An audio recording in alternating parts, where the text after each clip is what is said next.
Okay. Here we go now. Here we go. Welcome everyone. Including y'all. Let's vibe, see who shows up and get this thing going. I'm gonna do an audio level check.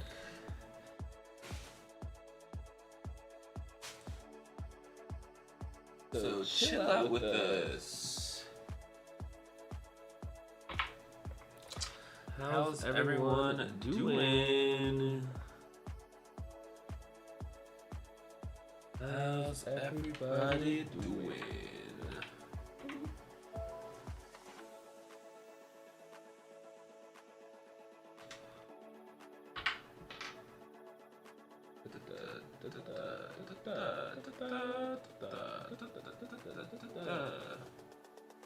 One, two, three, four.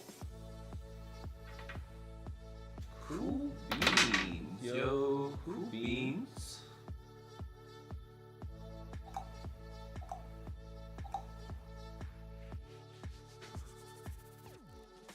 Yes.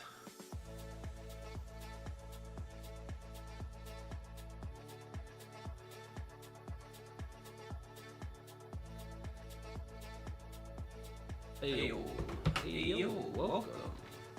Welcome.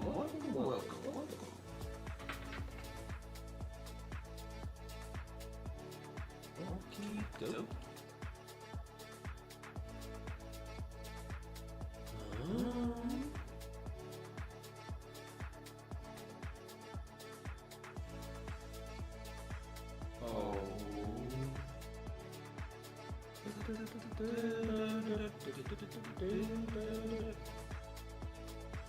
Okay.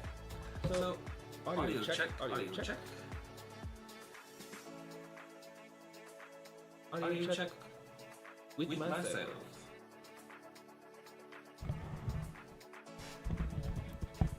Where is my audio?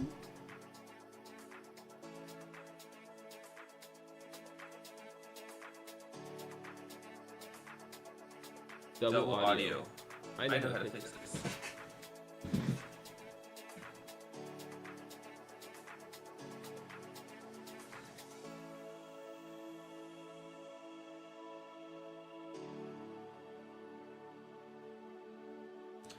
What do you need to know?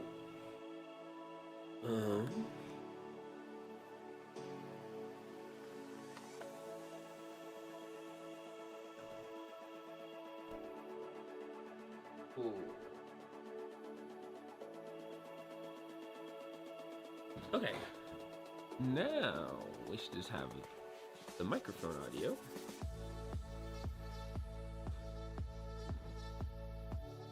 And can get things going.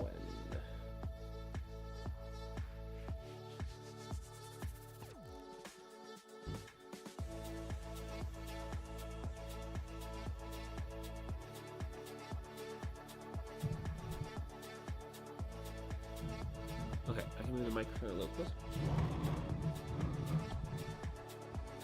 And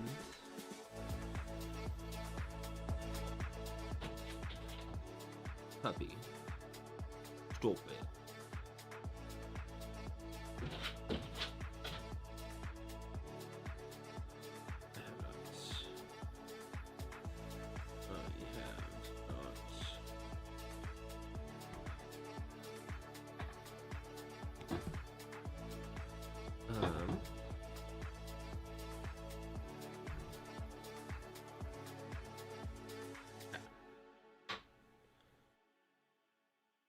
I can pause this now. Use that if I need to check on anything later. Hopefully my dad just goes and lays down. Alright, welcome. Welcome peeps. Welcome peeps to me.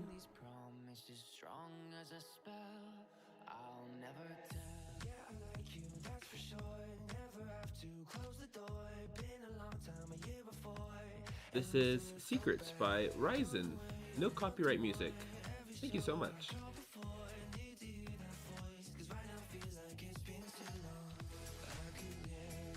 Alright, pull up my schedule for today. Hi, welcome to our Student Voices. I think my dog, though I love him, loves his attention, and right now I gotta work. So welcome y'all.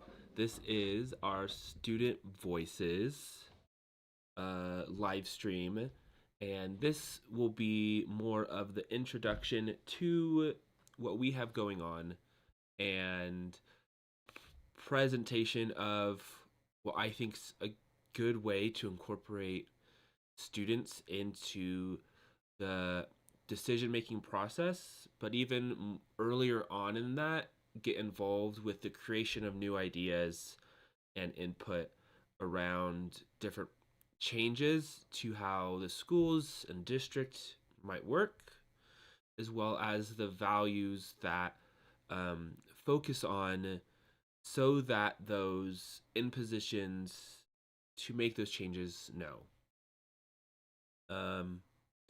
This was inspired by, I've done education and different levels of organizing work before, and often what I see is that when we're having certain elections or discussions around these issues, the youth voices are not engaged proactively.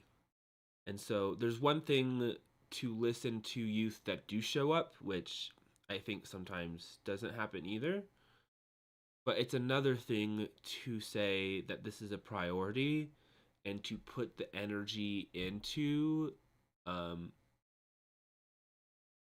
to allowing ideas and values and perspectives to kind of like cultivate and then be engaged. And so that's what we're kind of here to do today. And through our event series, which we're calling Douglas County Student Voices, it's a few weeks. It's going to be some working group meetings and then a showcase of the ideas. And so what we're doing today on our live stream is bringing together the outline for that event and the different ways people can get involved. And then by the end of this, having the video footage that we can cut up into some clips so that we can send out to those who are not able to make it today, but still might want to get involved in the next few weeks. So that's where we're at, and we're just checking in. Been a minute since I've done a live stream, but it seems to have come together. Feel free to, if you're watching live or later, leave any comments to how you're feeling right now, what's going on, and if you're on board with kind of our synopsis of what we want to make happen in this September to October timeframe. So, what we can do here is showcase some of what we have going on. And give you a visual sense of what we are doing. Cool. And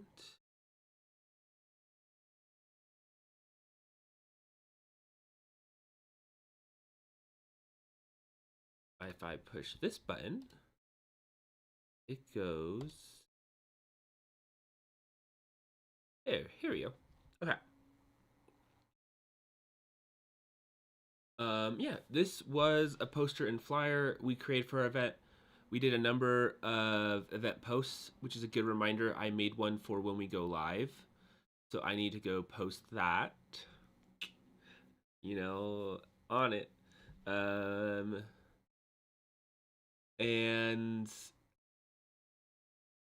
but this, like I just said, this live stream is just part of what is going to be an ongoing series leading up to the students' fall break, and then doing some type of showcase and engaging with students in that time frame to see what they want to do. That's the part I'm excited to do. I enjoy facilitating like working sessions and walking through ideas, which we'll do a bit of today. And so applying that over the next few weeks is exciting. So before we jump into it, I can give a sense of the agenda, but I want to send out those posts that I made. So hang out with me while I do that on my other screen, and we will continue to listen to some music while we do so. We'll play the next song. This one's called Life by Roa. It's a dance and electronic and bright, and will get us through posting. All right. Happy I made the post already. I just need to upload.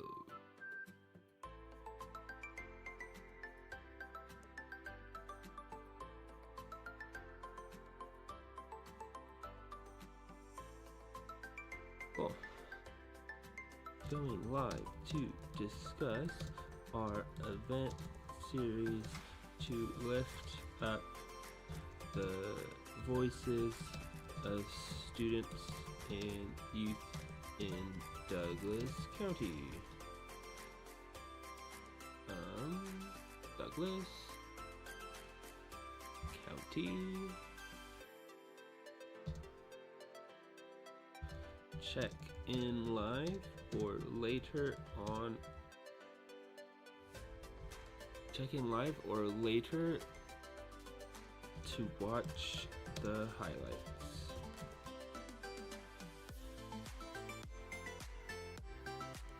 To join the discussion or later to watch the highlights.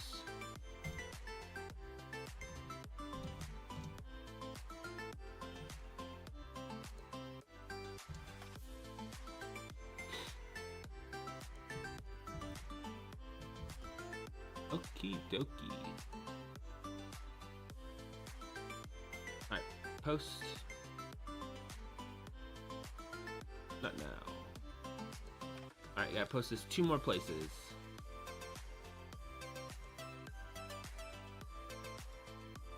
Instagram and the event. So if I go to the event, I can go here, and then I can post here as well. Add a post. And then we'll add an image.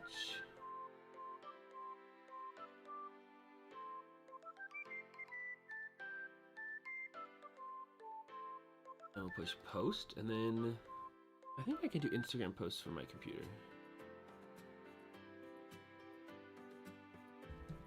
I don't think you can do as many like bells and whistles.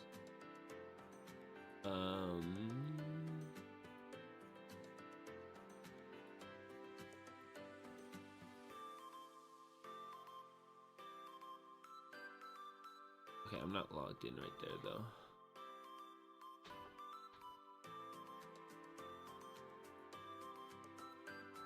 Okay, Hokey Dory, I gotta download this.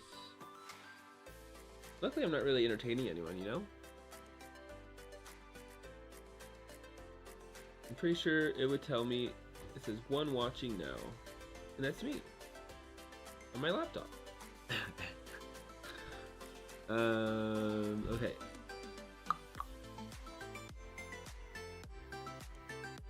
Chat is disabled for this live stream. That's not something I want. How'd that happen?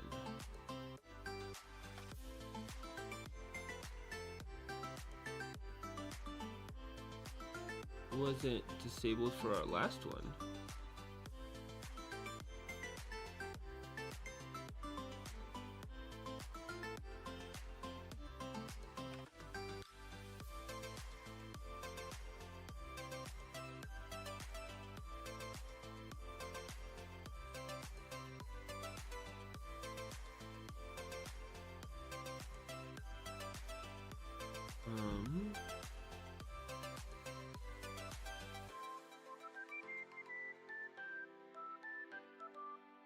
Usually personal IAs and won't be available on live streams.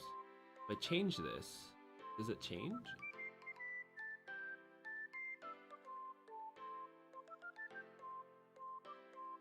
Can I refresh?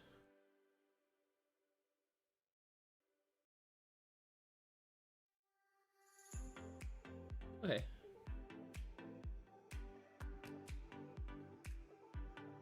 Alright, we have chat re-enabled. Perfect. Okay.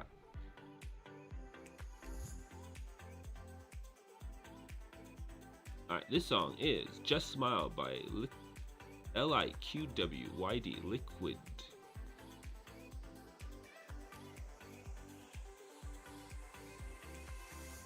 Okay,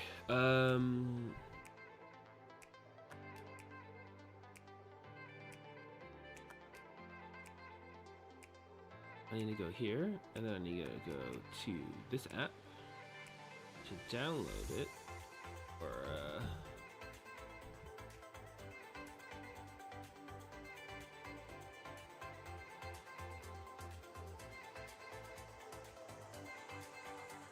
wabba wabba wabba. I need food too, which is a different issue, but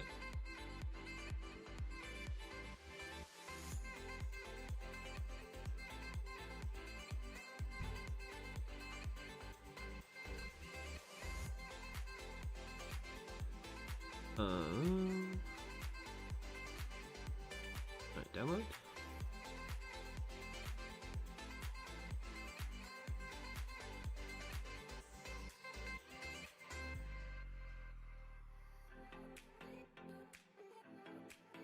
We go here. We go post. Should I make this a story?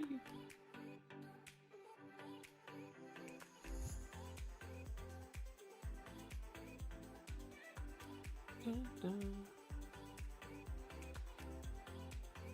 And then what I type out? Here we go.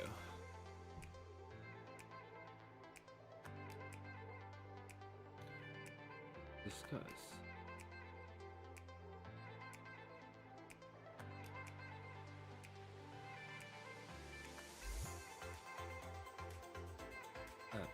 The voices of students and youth in Douglas County. Check and catch me outside. How about that? To join the discussion or catch the highlights later on our YouTube page. Exclamation point, exclamation point.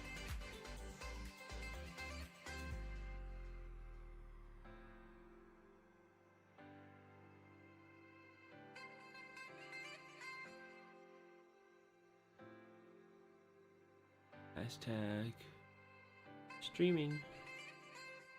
Hashtag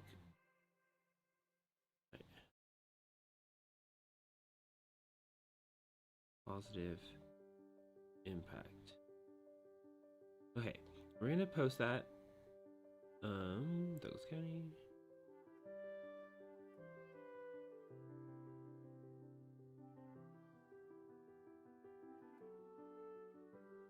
Alright. Already posted on Facebook. Alright, perfect beans. I need to be right back. So let's do this. No one to entertain live, so we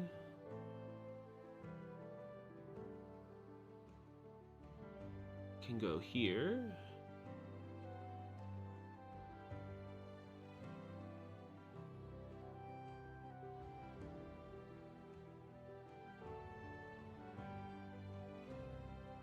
Da, da, da.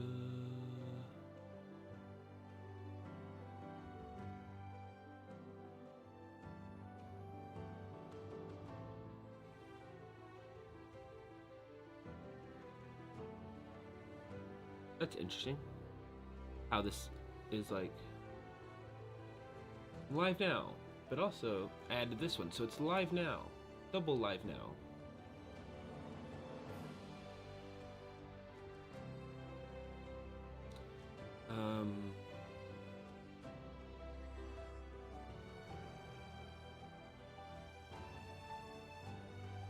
Insert. Be right back. Grabbing a snack.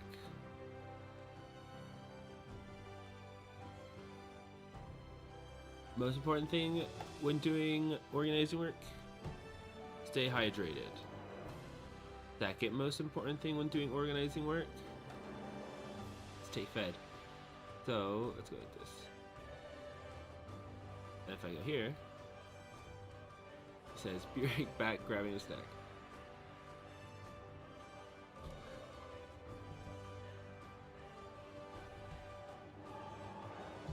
$11. 25. Alright, BRB. Clarion, my Scott Buckley. Pause.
Okay. Okay, grab a stack complete.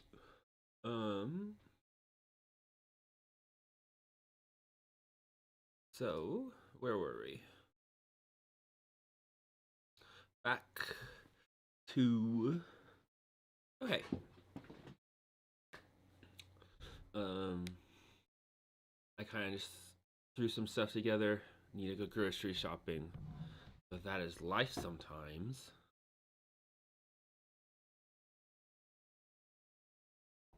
Nice thing is I don't have like my day job. I have a part-time day job right now, and even though it's part-time, it's like pretty on your feet, like customer service. And the nice thing is I didn't have to do that today nor the next 2 days because it's the weekend. And this is kind of the last work-ish thing that I have to do. But we're kind of just hanging out. Um, it does feel a little like work-like and stressful. I think that's I'm just new to putting myself out there and streaming, that I don't like have a good like cadence to setting up and double checking settings. Um, and it does feel interesting to go live to the full internet, even if no one's actively watching. The idea that multiple people from wherever they are can tune in is really cool. And also from this standpoint though, you're just like looking at screens, managing different elements and keeping things as entertaining and fun and focused as you can. And I think if I focus on that and just doing my best, I shouldn't need to stress as much, because the idea is that this will only get bigger and have more reach. And for me, that is a whole level of like potential success. And my, I think like psyche and like mind still fights that a little bit. It's easier for my mind to be like, what if success doesn't happen? And what if this stays hard? Because there have been a lot of times I have put myself out there and tried things and failed. And so the pattern my mind knows is that yes, you get yourself back up again. And yes, dream big, but it doesn't like believe the part between dreaming big again and like what does making it happen feel like, and is it possible? And part of dreaming is like you do believe, but yeah, it's an interesting space to be in. But just keep believing in the like impact you want to have, I guess, because you never know when that pattern's gonna break and new skills and possibility in that next time you pick yourself up. And so that's kind of like where we're at, and helping our next step be creating events in live streams that bring people together and design positive impact.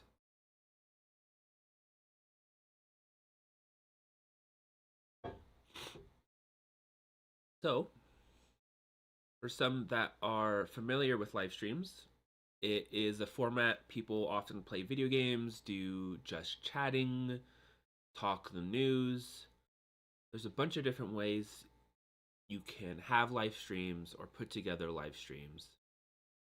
And I came up with the idea, and I'm sure others maybe have had similar ideas, but what if you brought that format to political and positive change? What if instead of a game show around guessing price, you made a show around designing the best idea for positive impact around, let's say, like mental health? Now, when you get away from like comedy and humor, and more of like a fun topic into serious ones, might some of that charm get lost? I guess we're gonna find out. I always do want to keep it fun and lively and balancing out serious topics with that. It might not be for everyone though, and I guess that is what we're trying to find out. And one of the best ways to find out is start local, start with a community of people who you can reach and talk to see what ideas they have and if they connect. And so with the student voices, we're going after that, and we are creating a space where youth can safely have conversations and work together. And like our flyer suggests, we'll eventually want to showcase some of those best ideas. I gotta go blow my nose. I feel congested.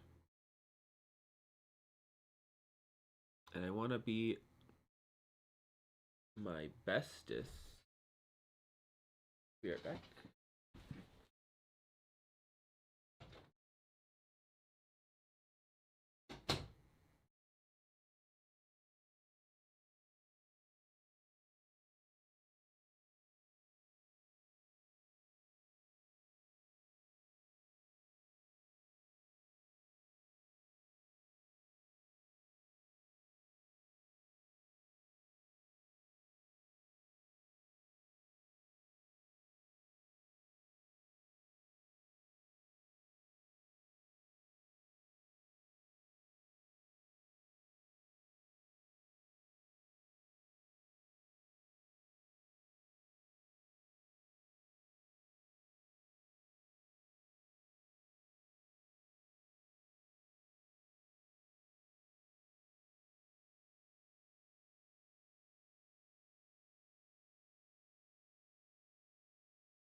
It is what it is sometimes. Okay. So that is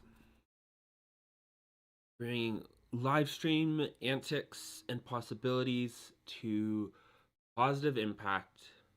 Can we create shows and content and working groups where we can make some of these changes we want to see in the world happen and bring people into the movement?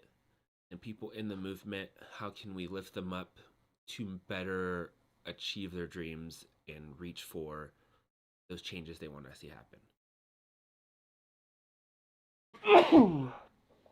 All right. Sinuses. Okay. It's my sinuses.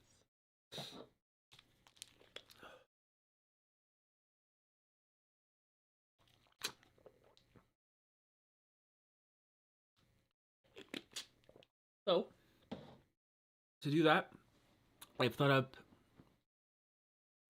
this format for this end of year. I have another sneeze coming.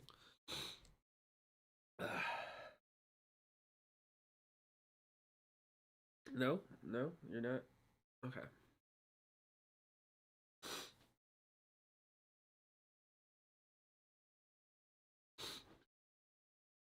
Wowies. Um.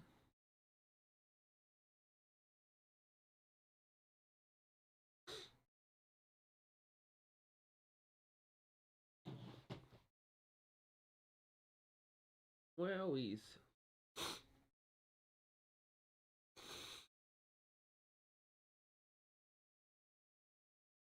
Should I take allergy medicine? I have my windows open. I thought that would bring in fresh air, not sniffle air. I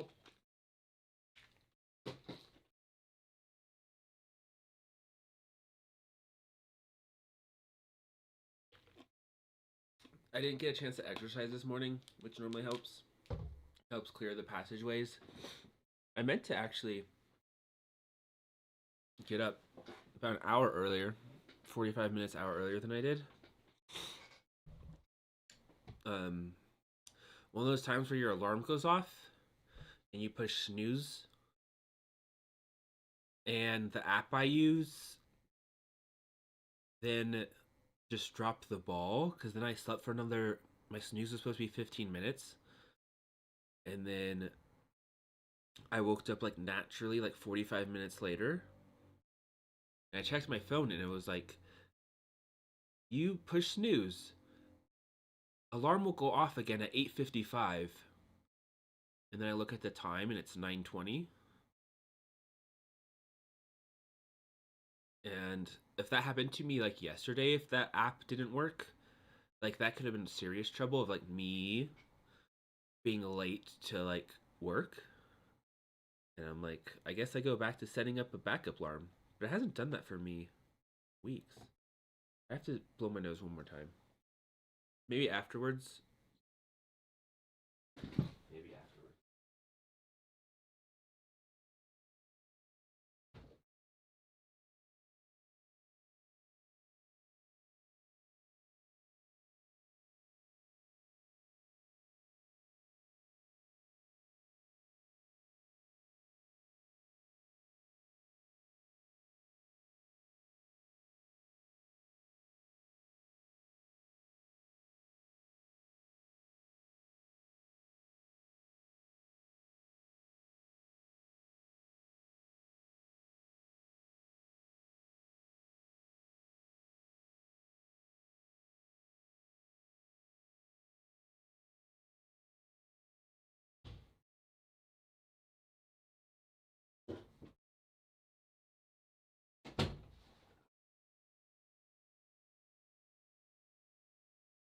Okay.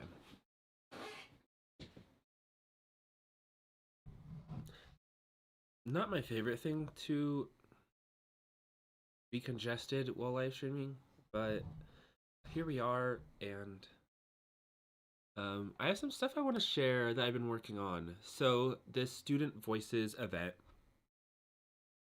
I, though an alumni of the Douglas County School District, went to Thunder Ridge High School. I've been out of high school for a little while, been out of college, a little while, it's been over a decade. Out of college since 2015. Me and my entity, though, wanting to bring up positive impact ideas and create a brand around that. I also have facilitation and education experience. Thought I could help bring the support and energy to that conversation in a way that centers and keeps safe student voices who want to participate. And the extent to which we do this is going to be determined over the next week, as ideally can host spaces and bring food and help stipend organizers for putting on multiple conversations and then present at some type of like auditorium. At the same time, to put in this time and energy and to cover those types of costs, will be fundraising from the community. And so midweek next week, we're going to have an update to show how that fundraising is doing and announce the next days. For now, we can look at our overview and plan, though, and some of the documents we have going for the students and to get ideas going. I will now step to the side so I can blow my nose again.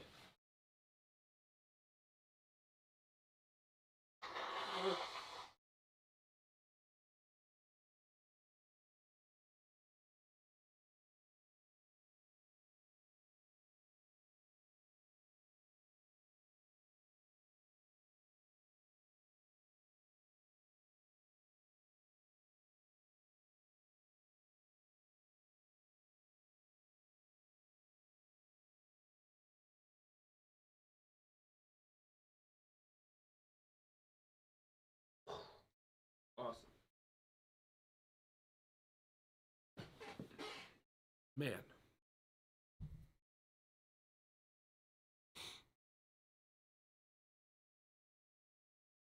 Okay. Hope I'm not getting sick. That would be a bummer. It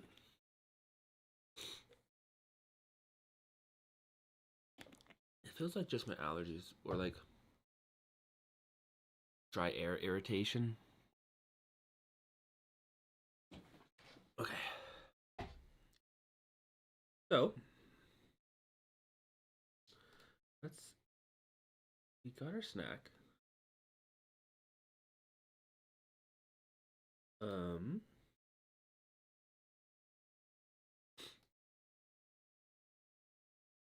and then wanted to share with you all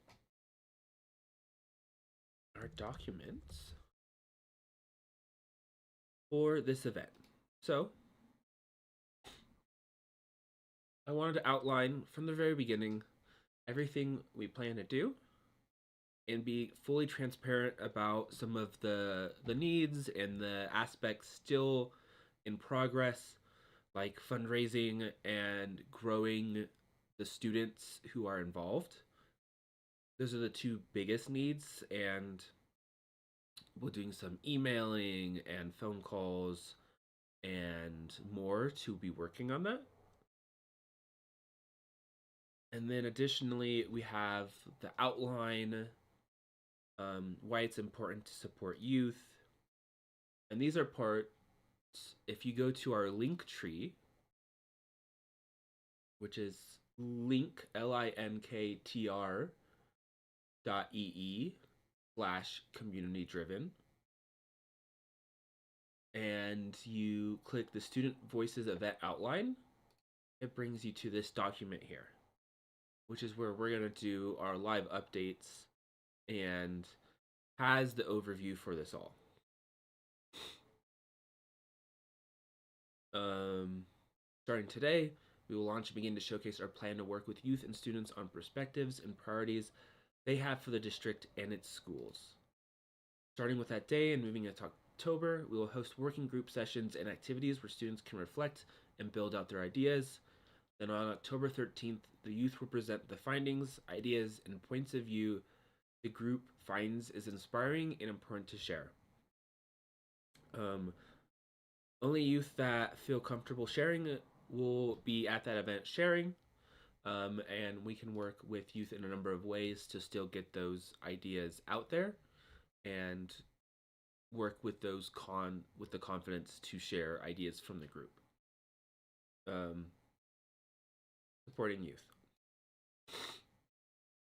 Being young, your point of view can often be overlooked, discounted, and not engaged. It can take a while before you learn that regardless of age, your voice, it matters. And I can show you this all for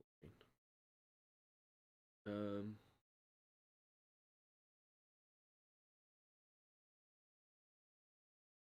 In some school, I need like tea. In some school or personal situations, we know that security and confidence to express yourself can also be difficult to navigate.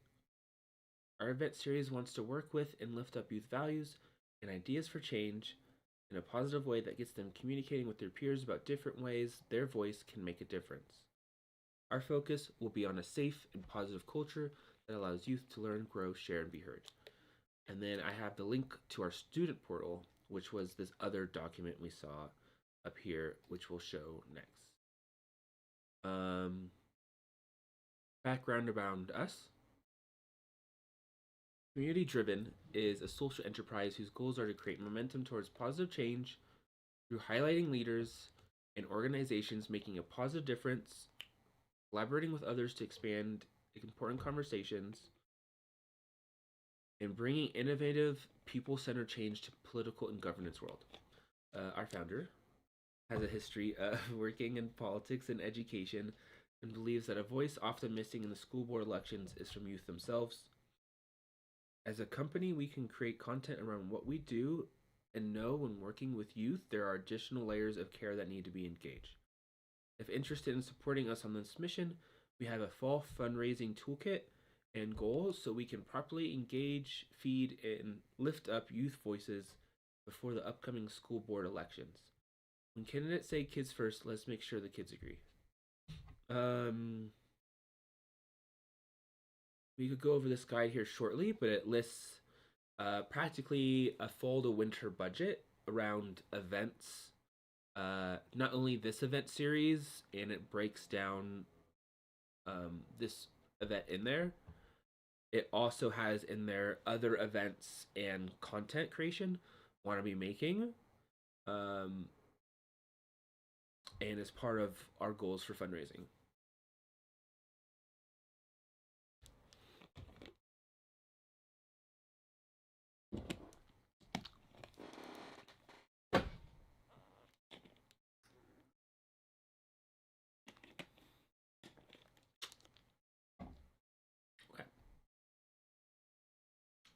Opportunities, student community building, student skill building around team projects, problem solving, information literacy, persuasive writing, and more. Uplift voices, ideas, and perspectives of youth.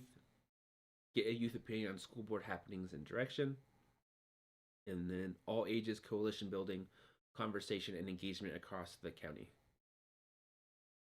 And then we have a rough event schedule, which is us today, and then working group and the idea showcase, which details to come, and we'll give the update on that next Tuesday.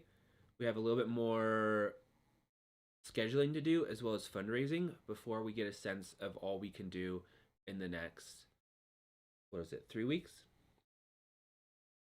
And then also potentially, maybe we might need some more time, but we'll know more on Tuesday. If you're inspired and able to give, please consider giving to our full fundraiser. Donations to help us book space, bring in facilitators, get food, and outreach across the county. By being one of our first donators, you will become a partner in our journey and receive dividends in the future so we can give back to those who support us as we get going. Right now, the first $20,000 we're raising as an entity has this dividends down the line, depending on our success. But if you think about startups and companies from the ground floor and where they might be in the future, this is another way that people can believe in the vision and we can build something cool together that can help have this wider impact in multiple ways. I'll show you the students portal really quick. Student portal, student voices, student portal. We have this intro paragraph talking about today. Gives a brief synopsis.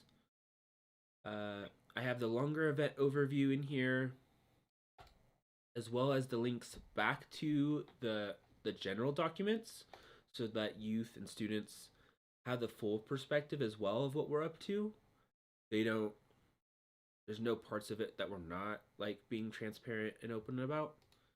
And then we have here and here the sign up form that goes to people fill out to get more involved. And for students, for everyone, it's kind of like we can create different email lists by who signs up. And then we also want to build out, we're thinking, a Discord for the students, as a way to have a community like a platform to engage with.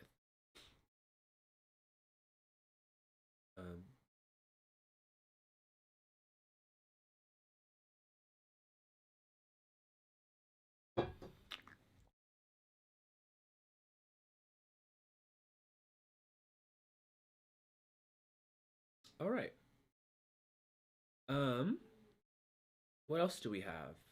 We also, thinking of Students Portal, and I should add this as a link, is we have our community-driven code of conduct. So it was important to have a rule set and guidelines of how we should conduct ourselves. Especially, I mean, it's good in general, But when you're engaging youth, engaging students, having this is super important so people know where the boundaries are, people know what they should and should not be doing, and this helps protect the information of students. I don't want anyone getting like doxxed or their information leaked, and there are ways in your group settings and by having everyone on the same page that you can protect as much as possible against that. So it's 9 points. I don't want to get into every bullet point right now.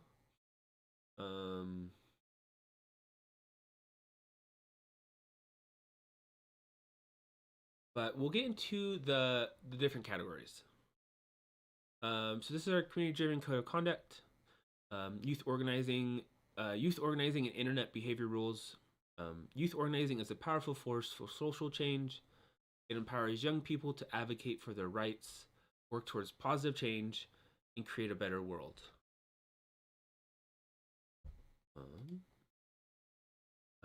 I can get closer for you. Ensure safe and respectful environment for all participants of online youth organizing activities.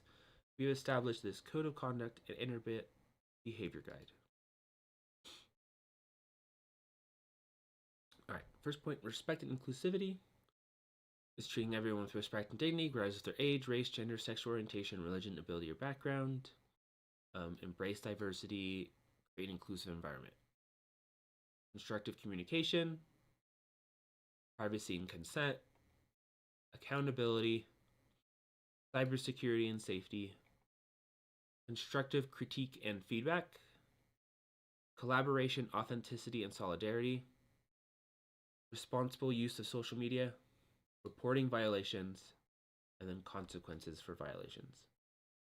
By participating in youth organizing activities, you agree to adhere to this code of conduct, internet behavior guide. Together, we can create a positive and respectful online environment where young people can work towards meaningful change. I like this one about fostering a spirit of collaboration, authenticity, and solidarity among participants. I like how that connects to engaging in open, honest, and respectful communication, listening actively, creating that space where we are respecting the privacy and consent of others and not sharing personal information without permission. But on top of that, creating real conversations about change that is possible and respecting different perspectives on that.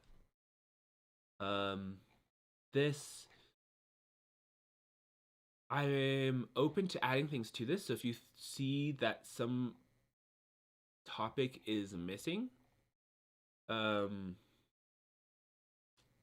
free to let us know. I'm open to updating this over time. But I wanted to make sure going into this week that we had something to ground us.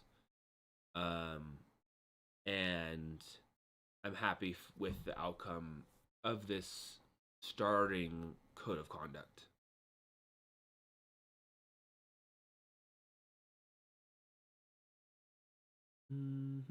Really wish I had like a cough drop.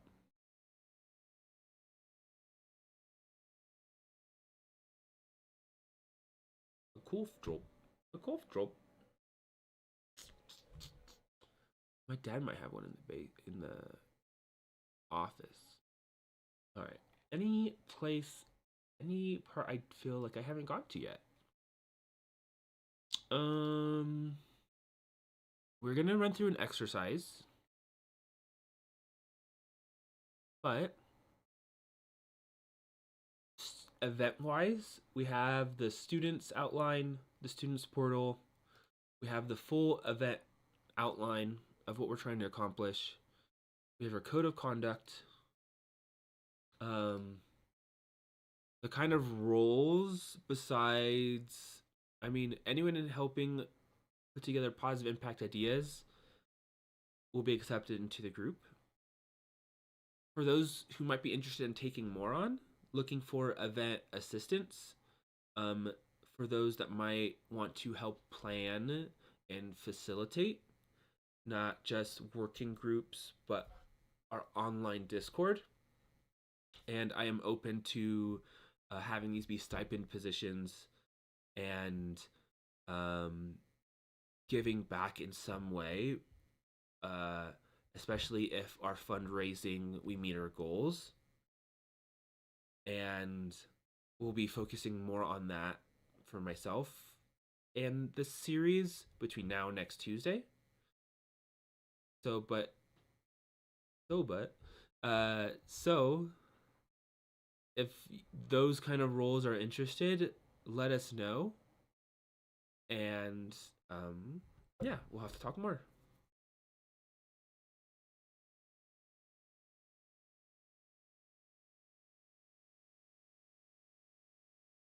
Okay. We have an exercise. I'm going to go look for, a cough drop really quick.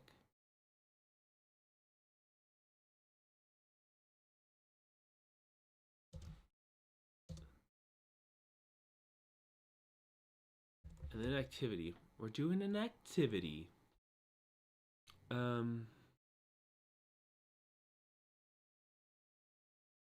I feel like I need like a hot beverage or like stand above a sink for a moment.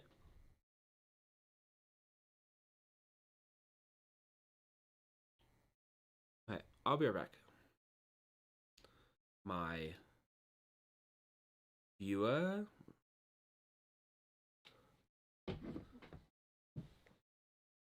Cough drop. Cough.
Okay.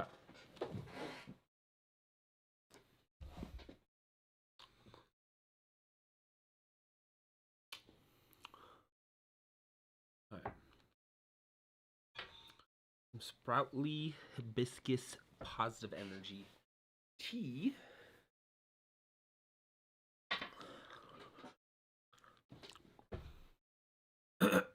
Cough drop.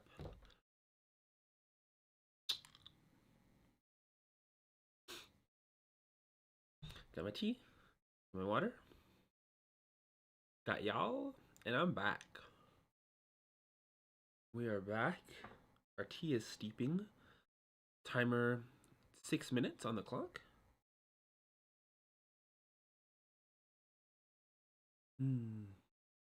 Smells like flowers and herbs. And let's get into it. So, um, so if you're a student, the overall thing we're presenting here is a space with working groups of your peers, where we talk through different positive impact ideas that can be brought to your school or the district. We want to have these conversations, figure out the ideas that we want to lift up between the whole group of students, which ones make it to the top, and then what do we want to present and try to help get passed or changed. If you're an upperclassman, some of these effects might not make it through by the time you're still going to schools in this district. But for friends and younger siblings in the community, these can have lasting impacts in a number of different ways. And I think that's worth pushing for. And at the same time, build up this skill of persuasive, of creative problem solving, creative problem solving, and working with others to put together positive change.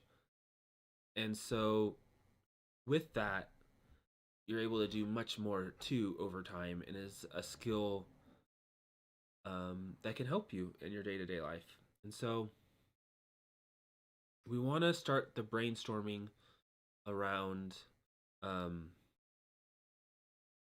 the school district and an issue area.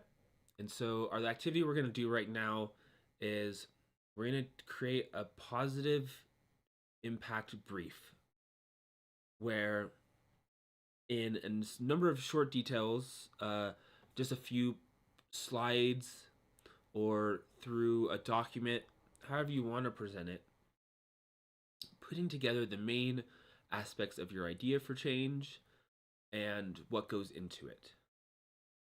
Now, if you're at a stage earlier in the process where you don't quite have an idea you want to expand or explore,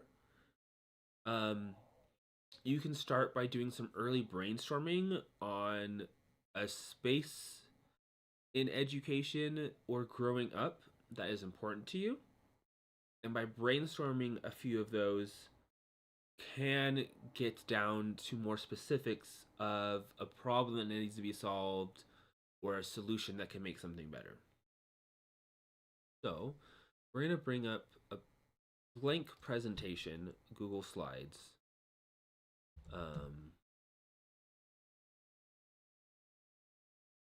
Showcasing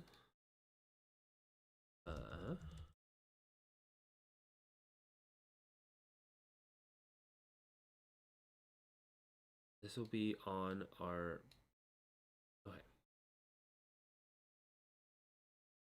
showcasing kind of like where to start. And if you're new to this, like how to begin. And so when I think about multitasking, speaking to you while setting up the document.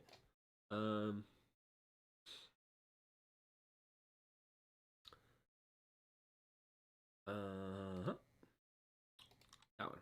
All right.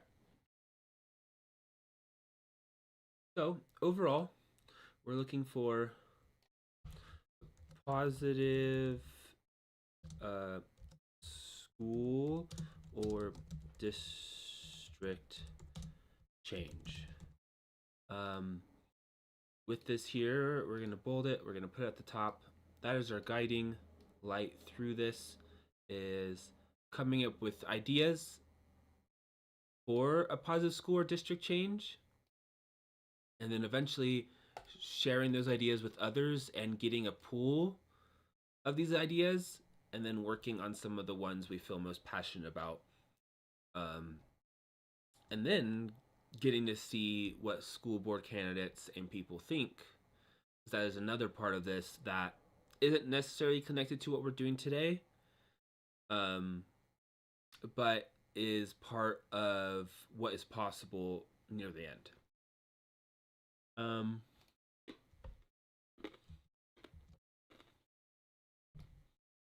So, ideas / topics of where to start. Topics.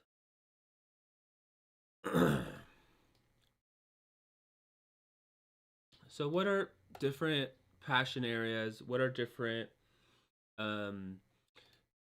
places where schools can improve? If we had more people here today, I would have loved to do some bounce, get some feedback in, and this is what to expect at some of our working group sessions, is engaging with topics more directly and alongside others. But to get the gears going and showcase part of our methods and our activities, I'll throw out a few ideas of where to start. One part I continually hear is a struggle is mental health.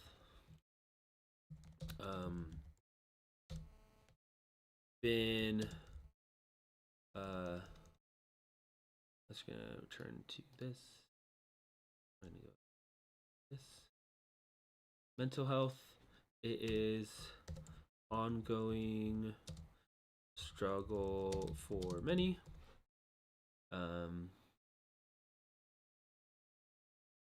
We go like this, unbold, get a little template kind of paragraph thing that we can use to copy and paste. It's ongoing struggle for many.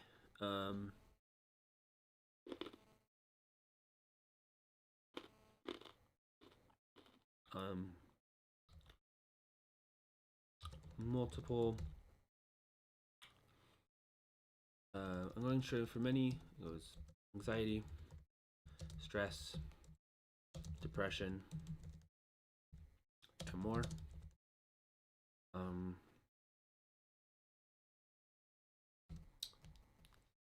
Social media and comparison, and then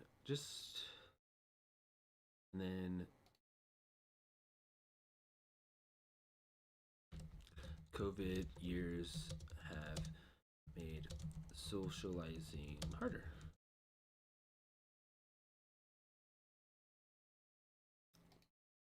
Or at the very least, like,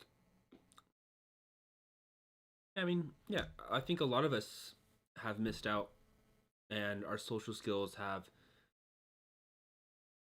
broken down or changed because of the last few years. And especially those growing up in schools and who missed out on multiple years of time with classmates and extracurricular activities. My last few years of high school were very different than my like middle school and then my first 2 years, where I was more shy and like kept to myself, played video games, did some sports and activities. But my junior senior year, I actually like had like friend groups and did stuff outside of that. And I can imagine that happening there, or that happening in like important years of college, my ability to make friends would have be diminished. And so mental health, I don't know if this is technically under mental health. So maybe we make school can be tricky / hard. And then maybe we put this one here. And we'll put lots of pressure. This could be under mental health too. Lots of pressure. Lots of testing.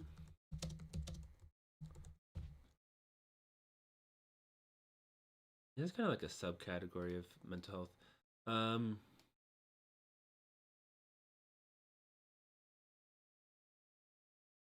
then I want to put here, not getting enough rest.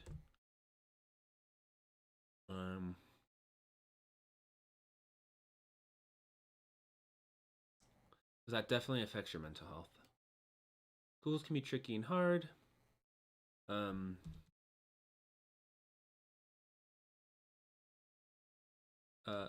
What comes after school? What comes after high school? The job market and college is changing.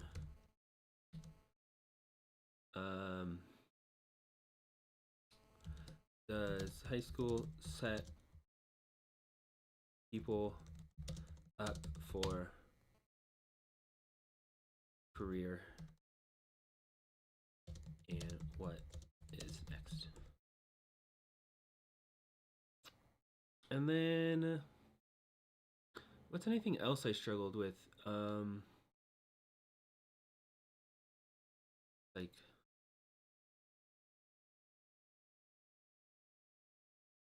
making most out of middle school and high school. I feel like it is developing confidence and self care / pride early.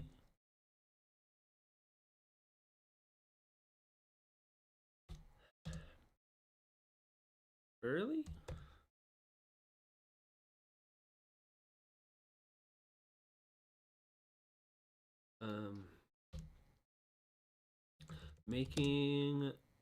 We're gonna do pursuing hobbies and interests, and making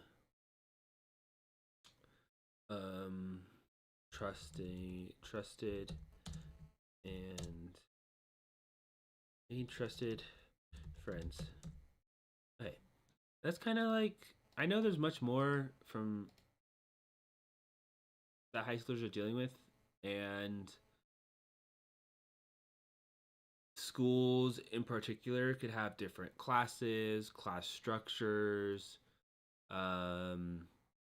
that could be doing more with project based. So this is not the full list and necessarily where I would put attention, because I do think some of those topics around like innovating our school methods is like super interesting to me. And I love like the school buildings as like the place where learning happens. But I think more in high school and as you get older, the rigidity of some of the, like, most of your classmates are just your one grade and less, and it's like your success is determined based on your ability to memorize and take these tests. Like, I would love to see more project based learning and portfolio based grading rather than our current.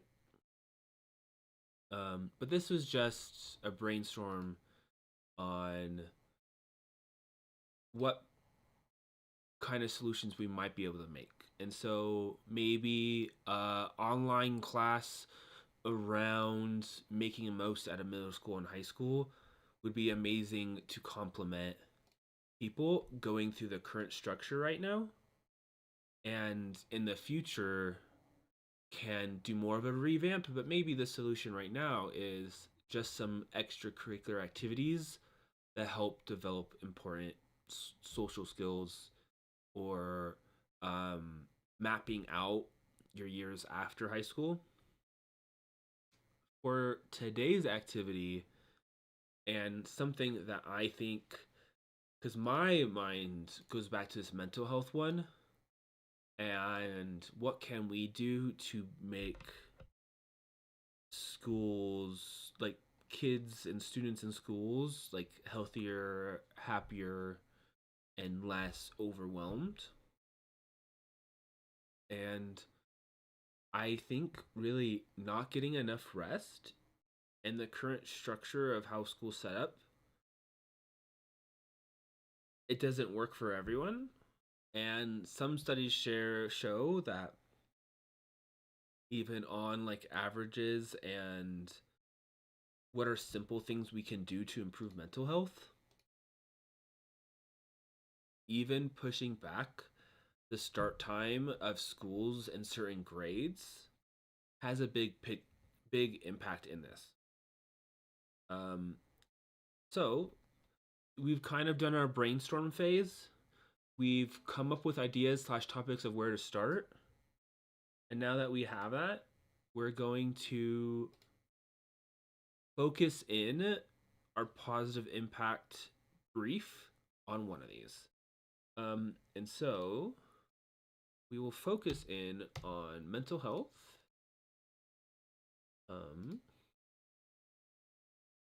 So topic of focus is mental health, and then the effects that rest and sleep have on students / youth, and negatives of not getting enough rest. So we have seen actually some school districts in Colorado already make this change, and this typically is more of a school district change, as school districts have more say on how the weeks look, the schedule. The state education department has more to say on the topics in the that students should focus on and should have levels of proficiency as they go from grade to grade. But when it comes to like scheduling, school balance, and that, it comes down to the school district. And so we've seen some school districts like Cherry Creek School District, later school starts. So high schoolers in the classroom at 8:20 a.m. Middle schoolers get underway at 8:50 a.m. and elementary students are first to class at 8 a.m. That extra time to sleep gives the American teen the 8 hours needed to be refreshed and able to soak up knowledge.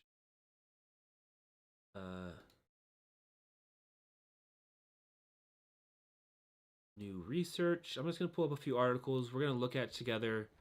We're going to bring them together for our positive impact brief, which is going to be just a few slides. And then that is one of the last activities we have, showcasing at the end what some of these student cases might be or might similarly look like. And then I'm excited to, over the next few weeks, actually build these alongside students.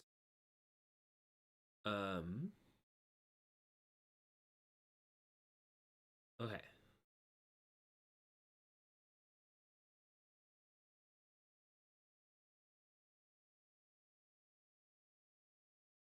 And it looks like Littleton Public Schools also made this switch.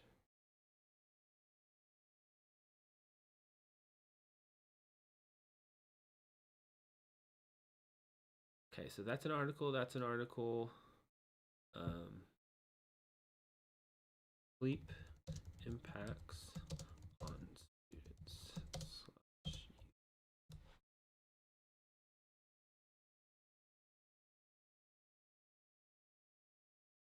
Cool.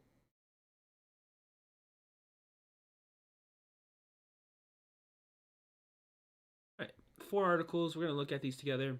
We're going to pull from them, and then we're going to have 3 blank slides that we're going to fill up with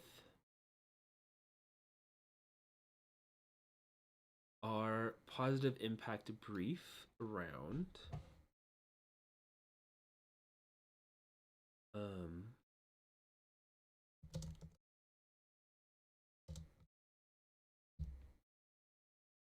Douglas County School District positive impact. I always do that. Douglas County. Make it a more heading like.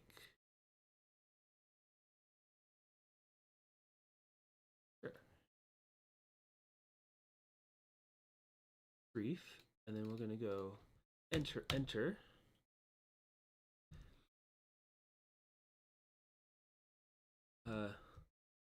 Later start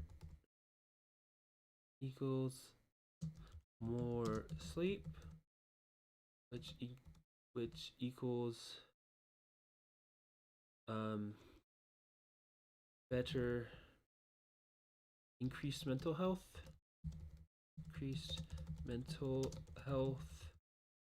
learning. Let's do plus signs.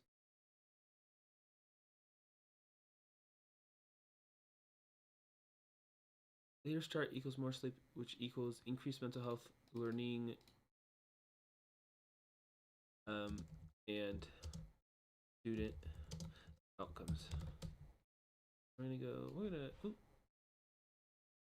gonna squish you a little bit. And then we're gonna fill this up with some more pictures. We're gonna make it vibrant. We're gonna put the time on the clock. It's 12:30 right now. Let's see. I might go faster than, let's see what we can get done in 30 minutes. Just starting with our brainstorm exercise and our little thing right here and some articles, which we can pull on over. So let's start with what the CDC says around sleep and health. Okay.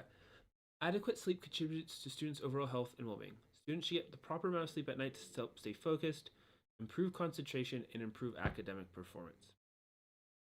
Children and adolescents who do not get enough sleep have a higher risk for many health problems, including obesity, type 2 diabetes.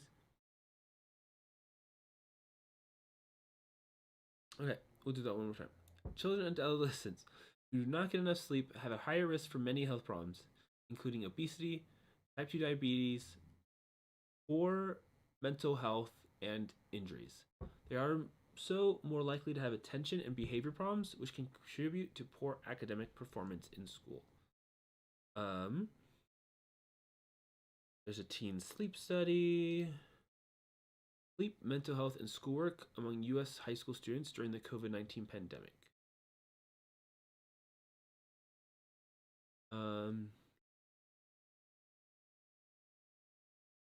It's hard to get stuff done when you're tired. That's like I knew this as a youth, but like the stakes were lower back then. I was never super stressed. Like I had this stressful test and class occasionally and project. But then you could kind of like shrug it off in between semesters. As an adult, like I definitely feel this, and I feel like the grind is ever continuing. But I think also for students, it really just comes down to like what your life situation is. If you can get that time to shrug it off, and some people are in households where the feelings of having to perform at such like a excellent high level does build up and lead to like struggles. And that being said, you're better able to take care of that and work through it when you're well rested. Um,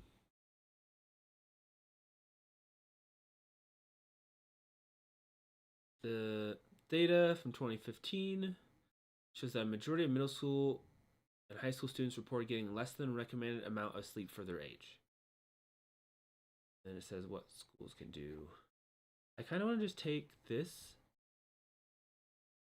um, and then add that to this, which can help us make our case, which is the CDC guidelines around sleep. Not guidelines. CDC um, page. CDC sleep and health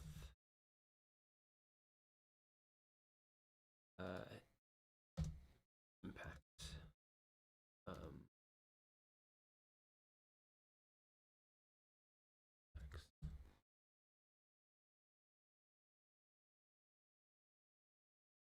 okay.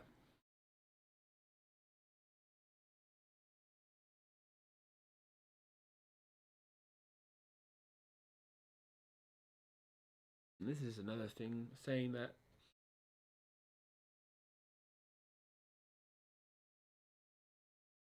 students showing how much students struggle during COVID,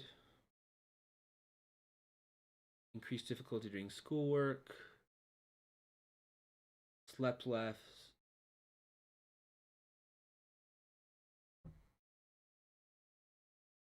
Okay. All right, next article is um, sleepfoundation.org. Improve your child's school performance with a good night's sleep. Before big event, test, get a good night's sleep. Implicit in that is that sleep empowers effective thinking and school performance. But it goes beyond that. Getting consistent sleep is vital who experience significant brain development. Unfortunately, a significant number of students across the United States are failing to get enough nightly sleep. Without enough sleep, children and teens can have problems with attention, memory, and problem solving. Sleep deprivation can also contribute to emotional issues and behavioral problems. Making sleep a priority is important.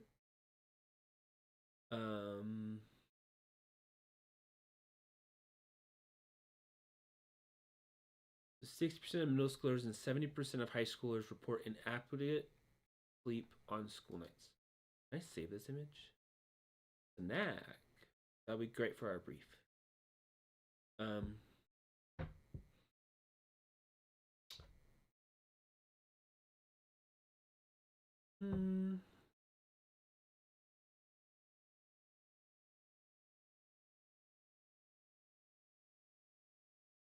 Reduces cognitive abilities and can harm school performance.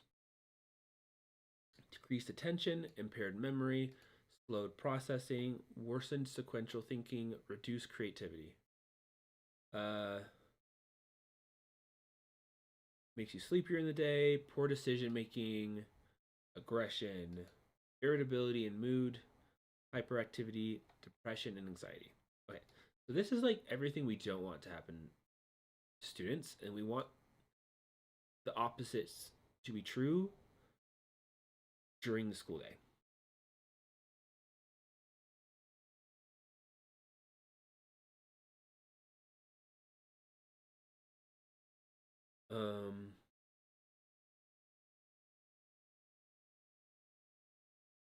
It says more affected on teens because they're doing more.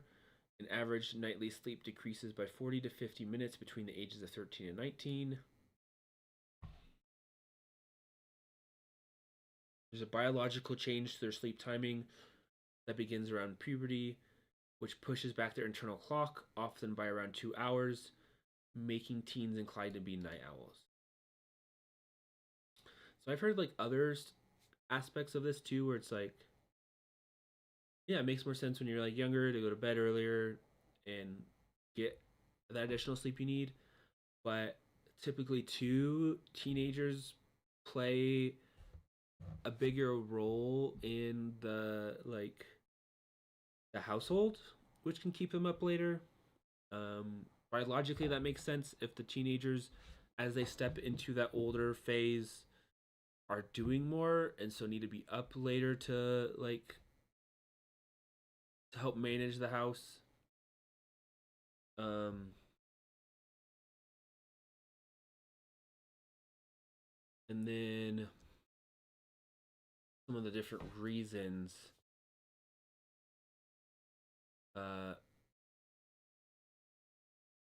But I think a big issue, because it's saying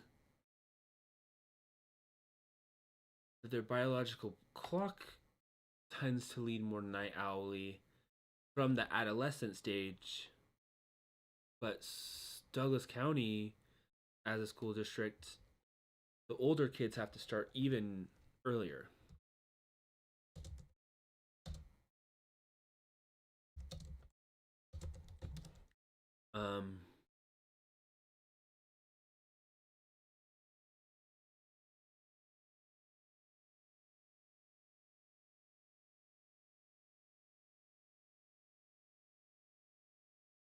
Douglas County High School.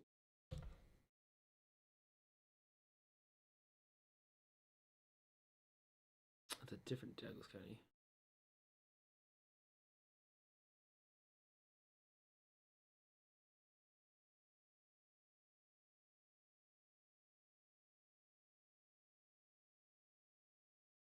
Okay.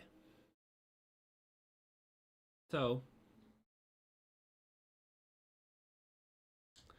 some Douglas County schools have a period 0 that people can take, which is 6:40 to 7:35.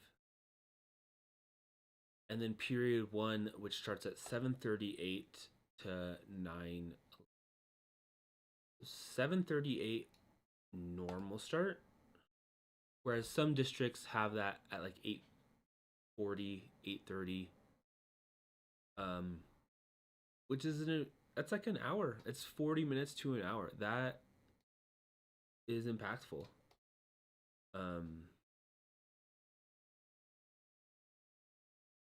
Think on a day you got 6 hours versus 7, or 5 hours versus 6. It can make a pretty big difference. And then you're doing that 5 days in a row.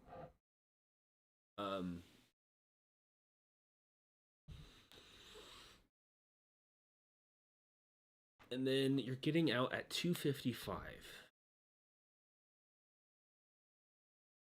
And then going to sports, some or extracurriculars for some. I don't know. Let me just spot check one other school.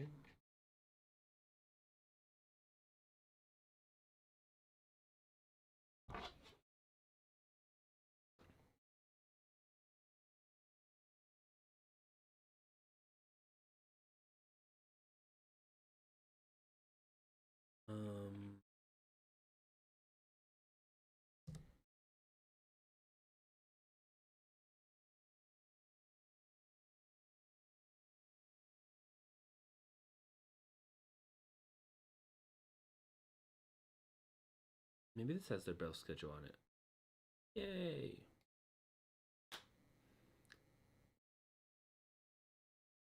7:30 start time.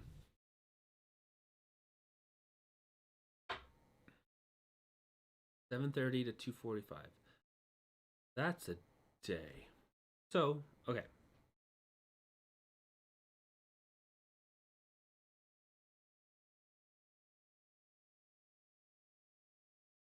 Okay.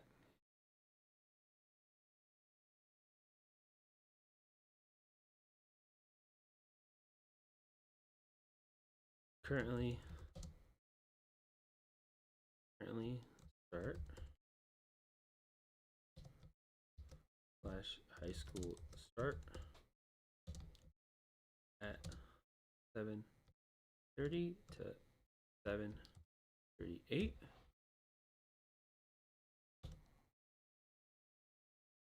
Nearby districts have made change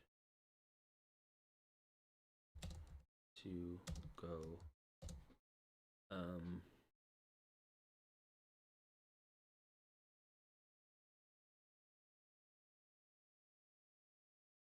Littleton, no, Cherry Creek, go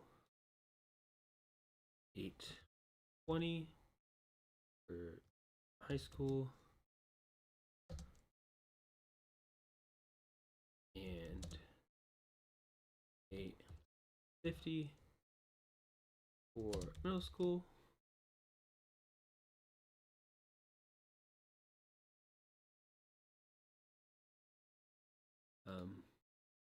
When does elementary school start right now?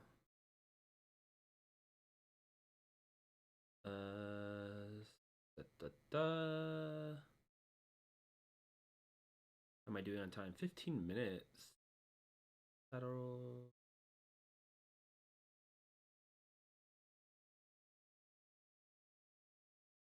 Bell.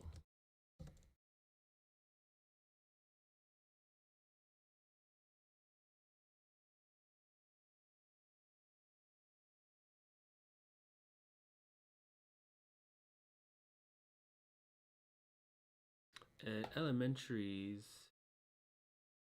here start later.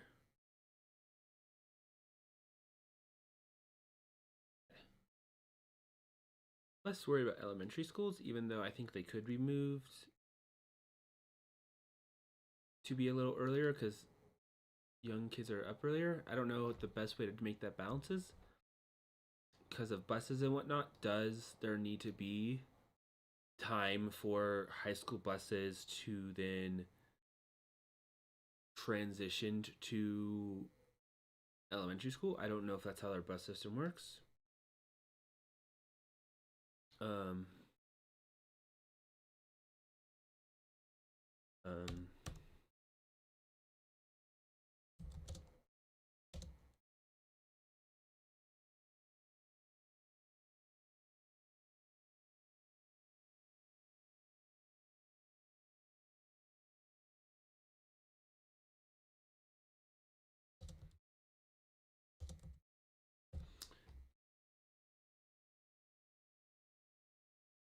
wait. Let's put some changes on here.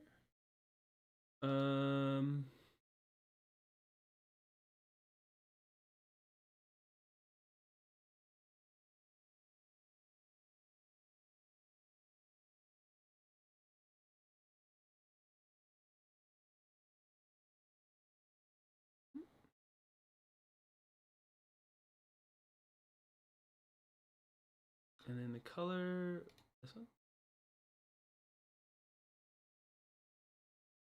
And let's go insert an image.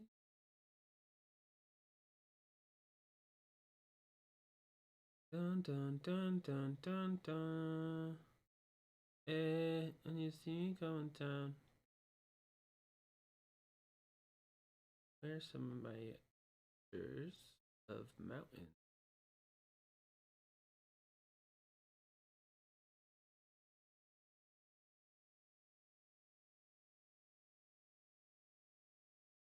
Go down, go down, go down. Um,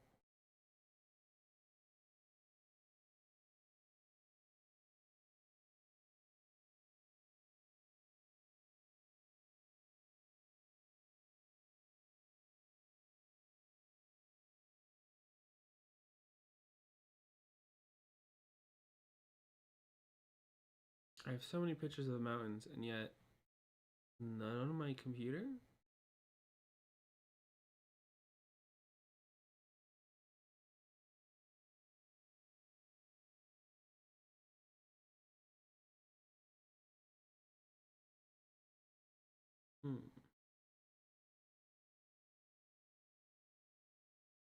Here's some.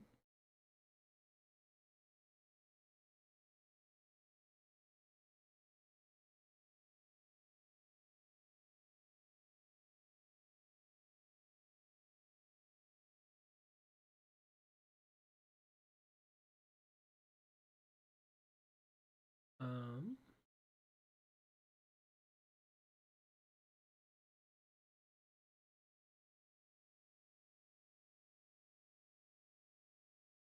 and not make it see-through.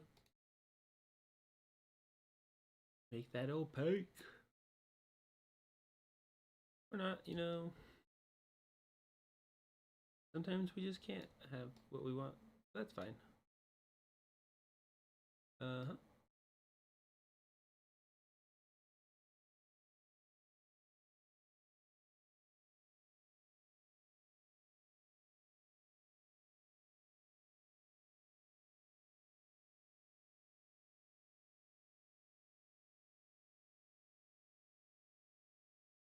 Where's 30 minutes. We're rushing this. We're rushing this.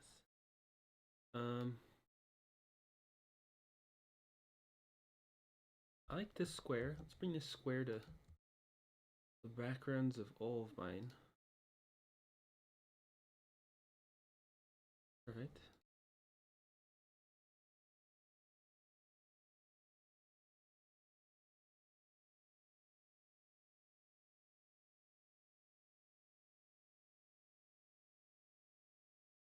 Let's play some music. Let's not.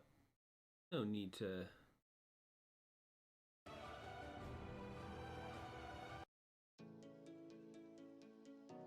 Okay.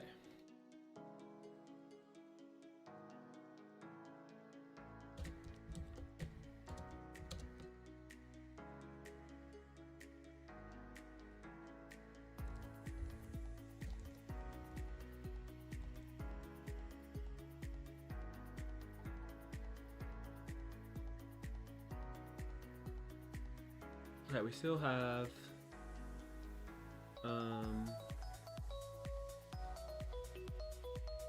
this one's a jam. Dun, dun, dun, dun, dun, dun, dun, dun.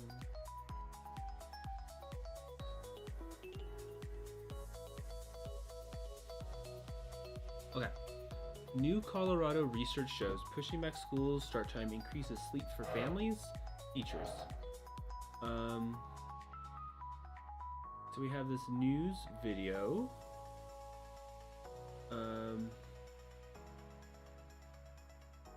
Families always use a little bit more sleep before heading to school.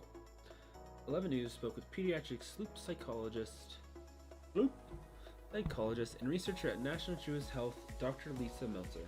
Evaluated new school start times implemented at the Cherry Creek School District near Denver. High school start times were moved from 7:10 a.m. to 8:20 a.m. and middle school start times were moved from 8 a.m. to 8:50. By delaying both middle school and high school start times, what we found is that the students were sleeping later, which meant they were sleeping longer. Their bedtimes did not significantly change, but their wake times did, says Meltzer. Research learned that with delayed start times, high schoolers got an average of extra 45 minutes of sleep a day, or 4.5 hours per week, while middle schoolers get an extra 30 minutes of sleep a day, or 2.45 hours per week. It's very important not just for sleep, but also for engagement, or the ability for students to be alert, especially in the morning. Parents reported significant changes in their teenagers, and particularly their mood. They described it as no longer being zombies in the morning. The students described the benefits of being able to go to school when the sun was up and not when it was dark out, said Meltzer. To allow for the bus system to accommodate all students with the new delayed start times, elementary schools actually pushed up their start time from 9 a.m. to 8 a.m. Researchers found elementary students lost about 10 minutes of sleep a day. However, there were no significant changes reported in daytime functioning. There's no negative impacts on the elementary school students, and in fact, the percent of students who were obtaining sufficient sleep in elementary school remained the same, whereas the percentage of students in middle and high school who were obtaining sufficient sleep doubled. Researchers found that parents and teachers in middle and high school also increased their sleep with delayed start times. Not getting enough sleep impacts every aspect of your health and well-being, so your physical well-being, your mental health, your social interactions. When we don't get enough sleep, we know it impacts our heart. We know it impacts our weight gain. For students, it impacts their ability to pay attention and learn, which is their number one job. Okay. Just throw that here.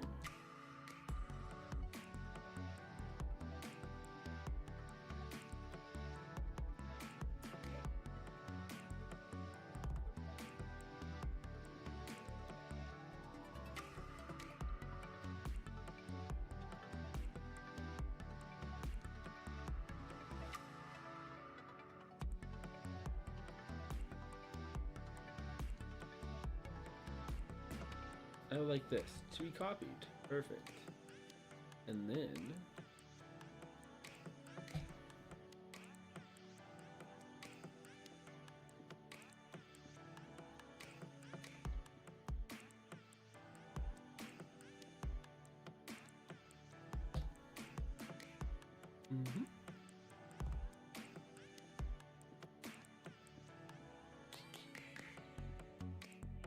and then let's get her credence.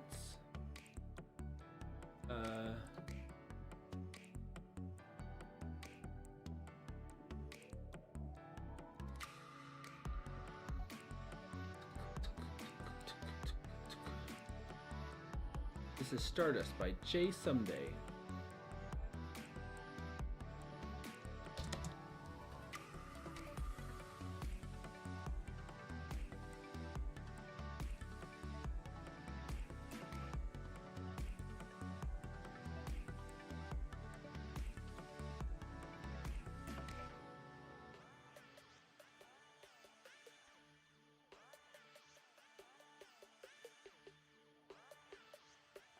Okay. And then let's get these links here.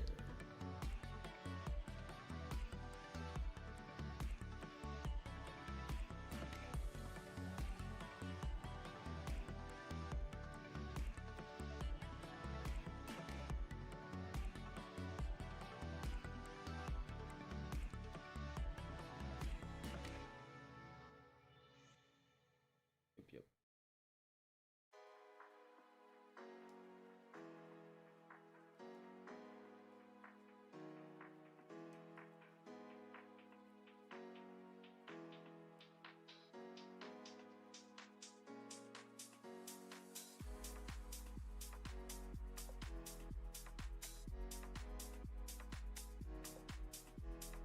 Dun, dun, dun.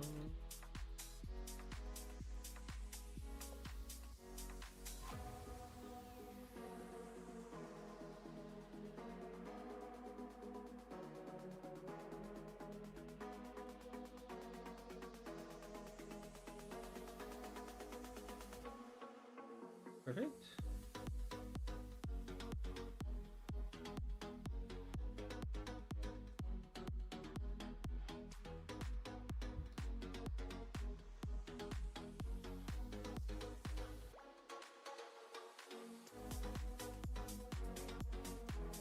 Okay, we're almost there. And then we have one more article we wanted to look at.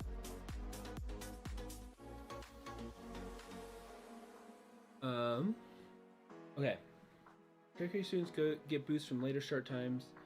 Littleton Public School switches to new later schedule this week. A solid 8 hours of sleep for a teenager at night apparently makes for a better classroom in the morning.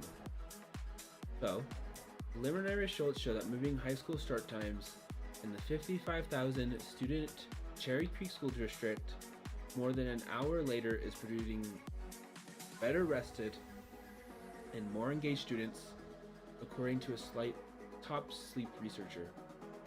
And while it's too early to tell whether those bright-eyed young adults produce better test scores, survey students, parents, and teachers all point to a marked change in the attitudes in classrooms since Cherry Creek changed start times last school year. This has been going for a while.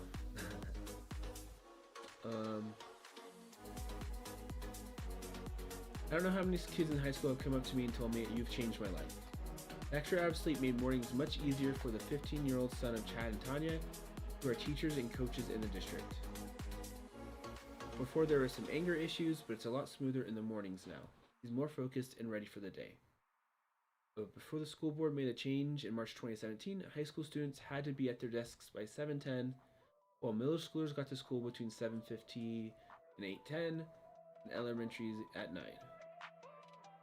But work done by sleep researchers convinced the district that granting extra hour for teens to complete a full sleep cycle will yield benefits in the classroom. The extra time gives American teen the 8 hours need to be refreshed and able to soak up knowledge.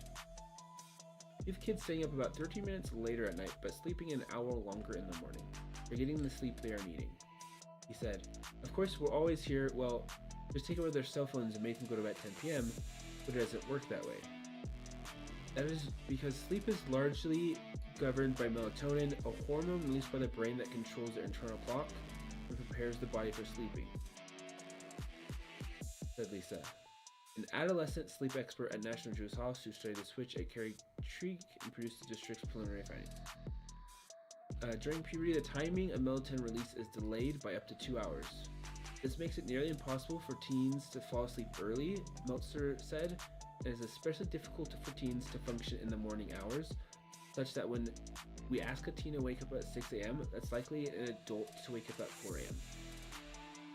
An adolescent's brain is biologically asleep at the time adults and schools ask them to wake up, making it difficult for them to get behind the wheel of a car or learn calculus. Still, more than 85% of public schools still start before 8:30 a.m. Many schools are reluctant to make the change because concerns about the timing of athletic and other extracurricular events and transportation. Savory said there was adjustments made, especially in bus schedules. Parents also had to make some changes in dropping off and picking up kids, and some sports practices were shortened to accommodate the new schedule. But mostly, everyone is adjusting with an eye towards a common good, Meltzer said. The issues around the change are all grown-up issues, Meltzer said. Traffic and transportation and work schedules, all those things are real and valid, but those are things grown-ups can figure out to make it work for the students.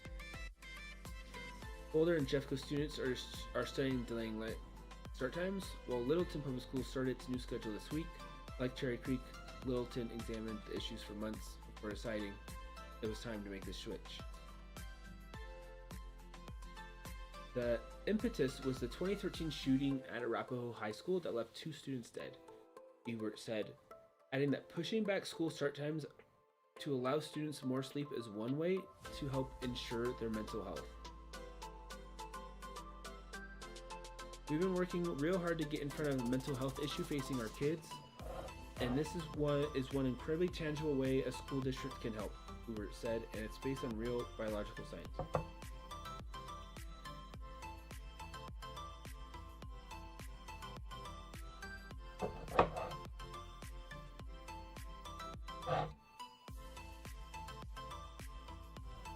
Let's put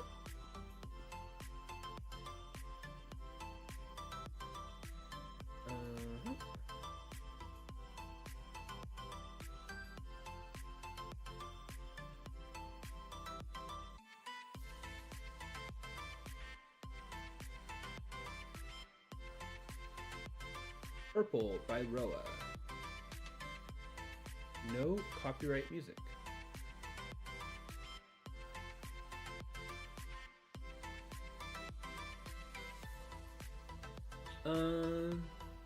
Oh, my camera turned off. It probably got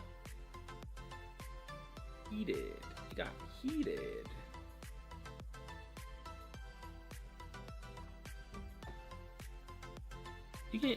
You get heated? I can turn my fan on in here. It'll help, I think.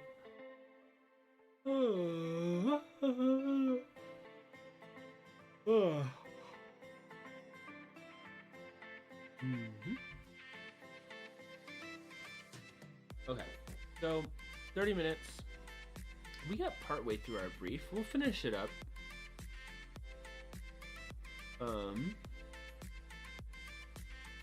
I think we can pull from here.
Can I pull a quote from this one?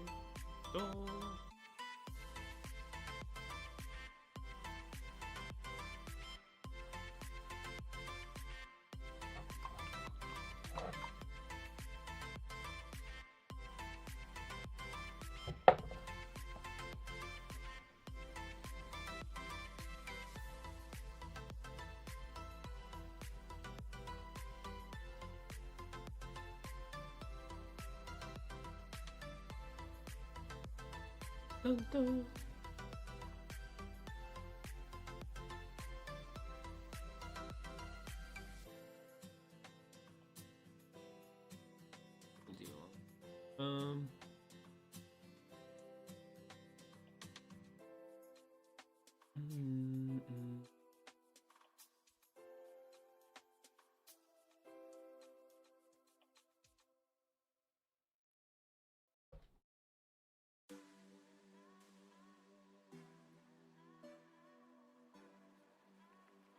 Maybe we'll do this.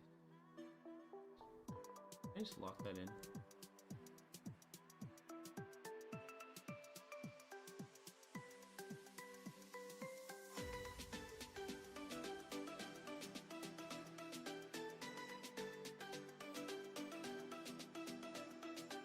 And then now that it's not here, we can insert, image, upload.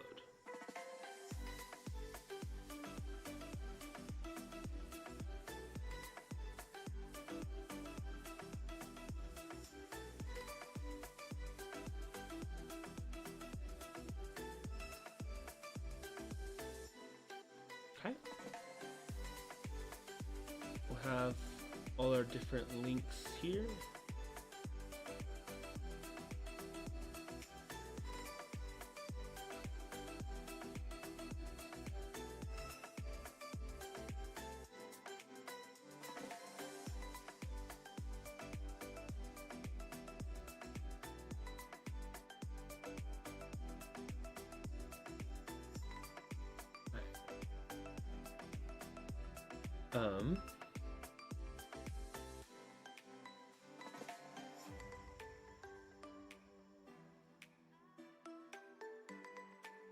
And let's go here. I'm just gonna grab this.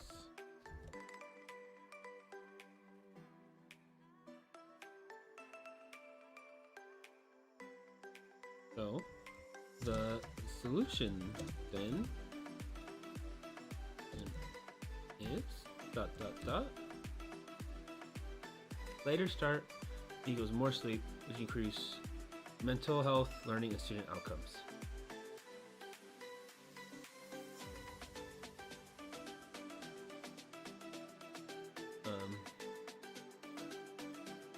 So, can high school and middle school start later?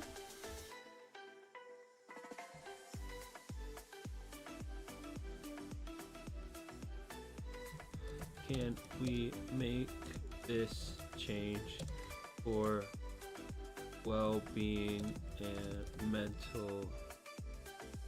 Make this change for well-being and mental well-being,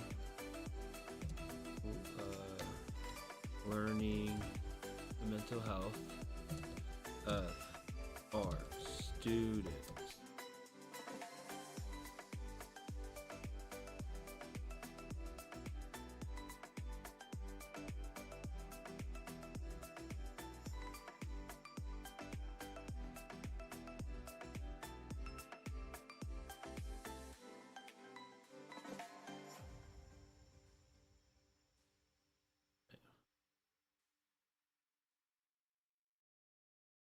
Before deciding, let us look at research and discuss. Look at research and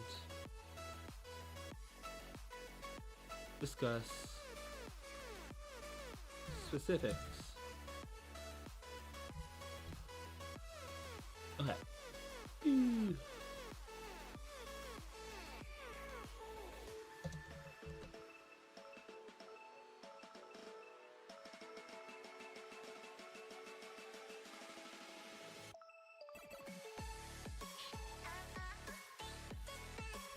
NCS Dream, D Young, no copyright music. I think I have to say it. I don't know what I think no copyright music I don't have to share, but some of this Creative Commons music I actually have to like say their name. Okay.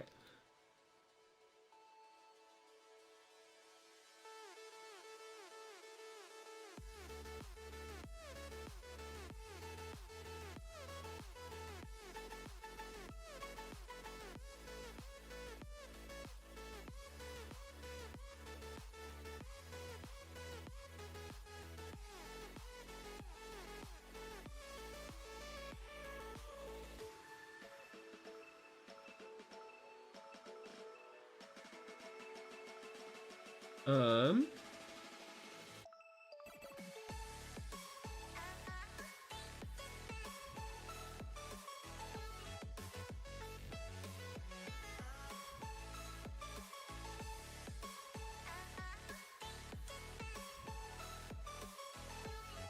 gonna put in here, this would impact teachers, parents,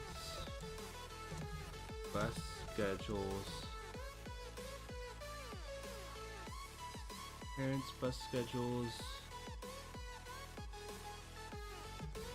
staff,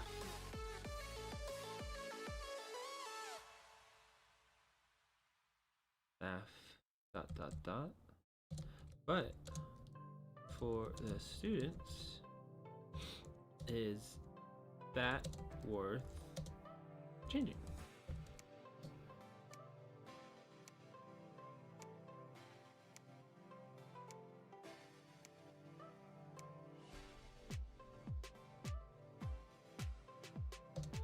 Some families would benefit.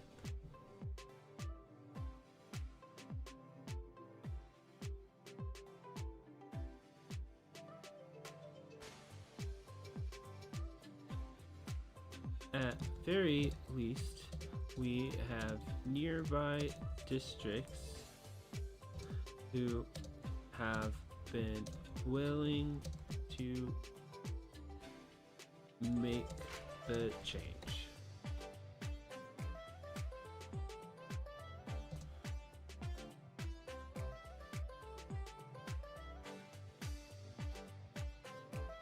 Following their lead and studies, we too can make the change. Okay. This was my 45-minute created positive impact brief that if I were to go file, download, can I download just a few of them? PDF. It did the whole thing. Okay. File, make a copy, entire presentation, positive impact brief. I'm gonna go make a copy. I'm gonna get rid of all the extra slides I had at the bottom.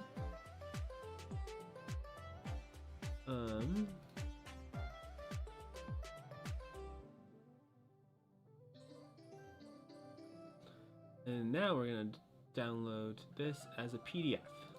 And so, with some brainstorming, with some research, with some creative thinking, we might not have the exact specifics of, for this district, what would a later start look like with the full schedule and the balancing of buses. But we do have a strong case for, from mental health to well-being to student outcomes, what these changes can mean for students, families, and even arguably teachers and staff as well. So here we are, and we can use this to start conversations with the school district and bring people along to our case. Now, this is just one example of what is possible, and the idea for this event series, as we talk to more students, as we engage with parents, teachers in the district more, let's bring together students to see what their values, their ideas are for positive changes that can be made. From their careers down the line, their well-being, and what they see among their peers, there's a lot of insights that I think we're not engaging and that we can bring to this discussion.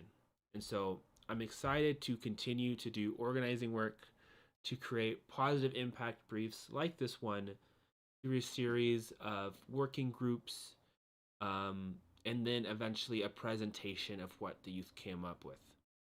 Now, some aspect of this is me as an org trying to have the impact towards the mission that WANA have as an org.